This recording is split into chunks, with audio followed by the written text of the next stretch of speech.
مع الله في لألآت النجوم وحبك الغيوم وضوء القمر نحمدہ و نصلی علی رسولہ الکریم، اما بعد، بسم اللہ الرحمن الرحیم۔ ایک سائل کا سوال ہے کہ آدمی استنجے میں پانی اور ڈیلے کے علاوہ اور کون سی چیزیں استعمال کر سکتا ہے؟ تو عرض یہ ہے کہ آدمی استنجے میں پانی اور ڈیلے کے علاوہ ہر وہ چیز جو قابل احترام نہ ہو وہ استعمال کر سکتا ہے۔ ہر چیز جو قابل احترام نہ ہو وہ استعمال ہو سکتی ہے، اور ہر وہ چیز کہ جو خود نجس ہو وہ ڈیلے یعنی کہ استنجے میں استعمال نہیں ہو سکتی۔ مثلا لید سے استنجا نہیں ہو سکتا۔ نبی علیہ السلام نے فرمایا کہ یہ جنات کے جانوروں کی خوراک ہے۔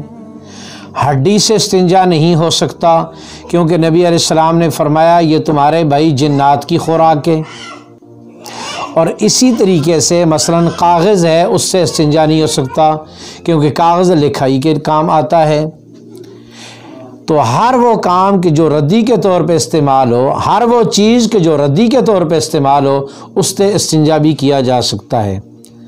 اور آج کل چونکہ معاشرے میں ٹیشو پیپر کا رواج عام ہے، اور ٹیشو پیپر کو چونکہ بنایا ہی اس غرض کے لیے ہے، تو لہٰذا ٹیشو پیپر سے بھی استنجا اسی طرح جائز ہے جس طرح ڈھیلے سے استنجا درست ہے۔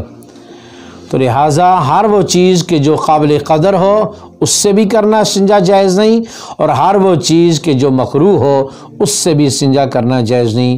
جس طرح کہ ہڈی اور لید کی مثال ہے، لید ناپاک چیز ہے، اس سے پاکی حاصل نہیں کی جا سکتی، اور ہڈی نوکدار چیز ہے، زخمی ہونے کا بھی خطرہ ہے۔ اور دوسری بات یہ کہ جنات کی خوراک ہے، اس لیے جنات نے نبی علیہ السلام سے درخواست کی تھی کہ یا رسول اللہ اپنی امت سے کہہ دیجئے کہ وہ ہڈی سے استنجا نہ کریں، کیونکہ جب انسان گوشت کھا کے ہڈی پھینکتا ہے، اللہ جل جلالہ کی ذات اس ہڈی کو جنات کے لیے پر گوشت بنا دیتے ہیں، اور اس کے گوشت سے پھر جنات خوراک حاصل کرتے ہیں۔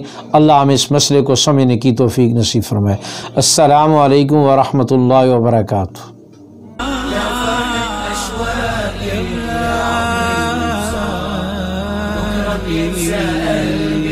كل أيام الصلاة